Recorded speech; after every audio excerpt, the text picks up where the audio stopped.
Assalamualaikum warahmatullahi wabarakatuh.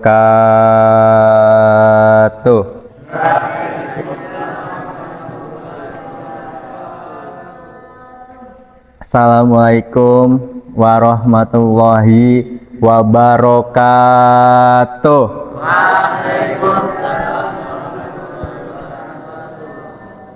Oke, ini udah malam juga buat teman-teman dengerin ya. Jadi materi malam ini saya mau ngambil judul hati, penyakit dan obatnya. Iya, betul. Oke, ini dari Syekh Ibnu Qayyim Al-Jauziyah. Terus jamaah malam yang berbahagia. Rasulullah bersabda, Rasulullah Shallallahu Alaihi Wasallam bersabda, ketahuilah bahwa di dalam hati terdapat segumpal daging. Apabila ia baik, maka baik pula seluruh tubuhnya. Sepotong daging itu adalah hati. Hadis riwayat Bukhari Muslim. Itu kira-kira ini pertama kita ngomongin hati dulu ya. Hati itu adalah raja gitu. Hati raja. Karena raja pertama berarti mengatur, yang mengatur dan mengeluarkan semua perintah dan mengatur yang dikehendakinya. Semua karena raja, semua berada di bawah kekuasaannya gitu. Mendapatkan sifat istiqomah dan menyimpang karenanya. Kemudahan dan kesulitan tergantung dari hati. Oleh karena itu, kita harus memperhatikan kesehatan dan kebenaran hati sangatlah penting bagi orang yang menempuh jalannya gitu. Jadi jika kalian merawat hati dengan baik, ya kalian kedepannya pasti baik juga gitu. Ya sesuai karena hadis yang tadi gitu. Hati itu terdapat segumpal daging. Apabila ia baik, maka baik pula seluruh tubuhnya. Begitu juga sebaliknya. Jika hati kalian buruk, maka seluruh tubuhnya buruk, entah itu dari ucapan, perilaku, dan tingkah laku. Sama sih. Terus termasuk juga dalam hal ini adalah memperhatikan penyakit hati dan obatnya.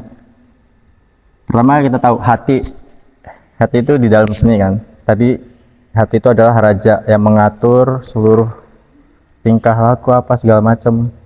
Tapi kita perlu juga ingat hati ini pasti ada penyakit hati gitu. Pertama qalbun sahih, hati yang sehat, yaitu hati yang bersih, yang tidak ada orang selamat pada hari kiamat kecuali orang yang menghadap kepada Allah dengan hati seperti itu. Allah berfirman, Quran surat Asy-Syu'ara ayat 88-89. Bismillahirrahmanirrahim. Yauma la yanfa'u malu wala banun illa man atallahi biqalbin salim. Artinya, yaitu di hari harta dan anak-anak laki-laki tidak berguna kecuali orang-orang yang menghadap Allah dengan hati yang bersih. Itu yang pertama.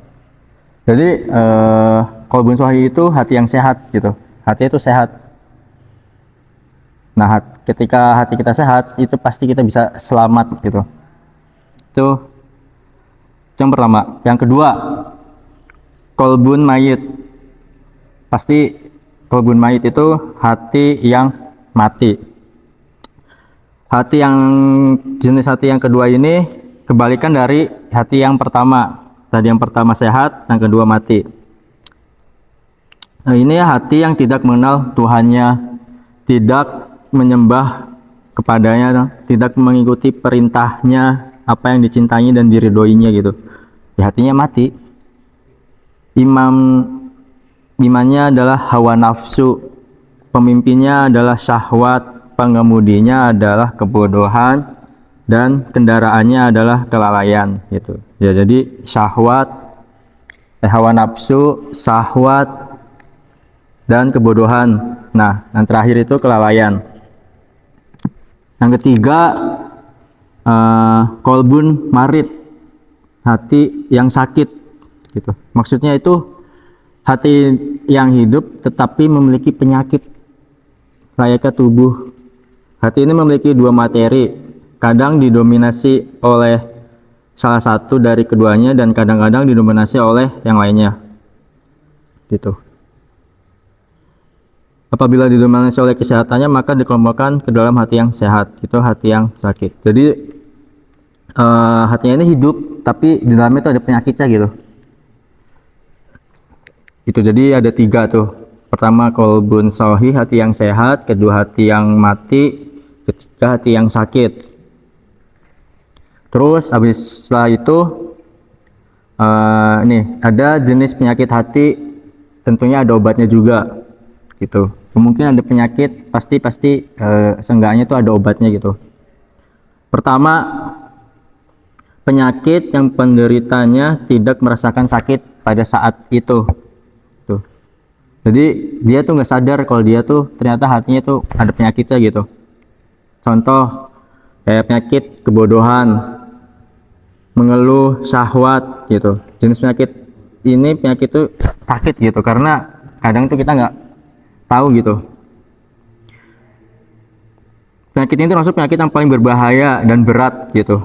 Kebodohan itu. Makanya kalian ini terpilih masuk pondok gitu, biar nanti ketika di luar sana atau nanti kalian punya kesempatan di dunia luar, kalian tuh nggak tolol gitu. Seenggaknya tuh kalian punya bisa membedakan mana baik mana buruk gitu. Nah, obatnya apa gitu? Yang ini nih, obatnya adalah dikembalikan kepada para rasul dan para pengikutnya. Mereka adalah para dokter bagi penyakit ini. Jadi obatnya kalian diri sendiri gitu. Karena harus ada sadar diri untuk terus belajar gitu supaya tidak bodoh. Terus yang kedua, penyakit yang kedua ini penyakit yang dirasakan kepedihannya pada saat ini seperti sedih, marah, duka, terus bahagia gitu, ujub gitu. Penyakit ini dapat disembuhkan dengan obat-obat yang bersifat alami, yaitu menghilangkan penyebab-penyebabnya gitu.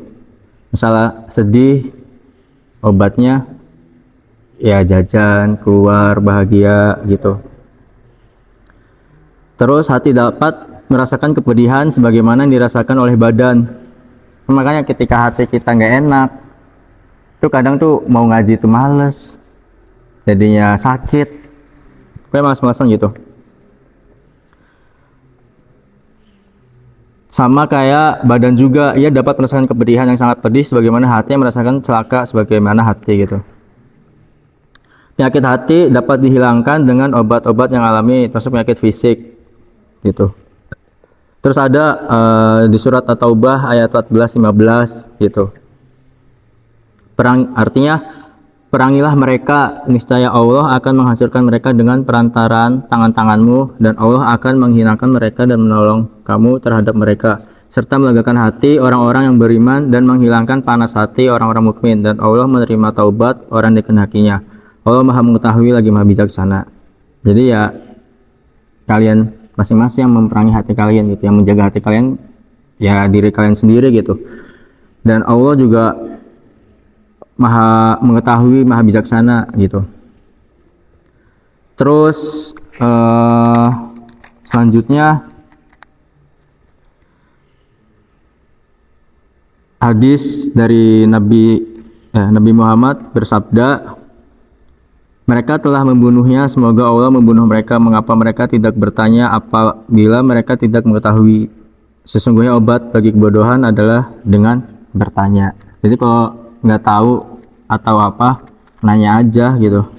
Nggak ada pertanyaan yang salah gitu, yang ada jawaban yang salah gitu. Begitu halnya dengan orang yang selalu merasa ragu-ragu terhadap sesuatu yang diragukannya. Hatinya merasa pedih sebelum dia mendapatkan ilmu dan keyakinan. Penyakit ini menimbulkan rasa sesak yang disebabkan kebodohan dan kesesatan dari jalan yang lurus gitu. Ia akan merasakan lapang dan hidayah dengan hidayah dan ilmunya. Gitu. Jadi dari pembahasan tadi bisa disimpulkan bahwa hati terbagi menjadi 3 macam.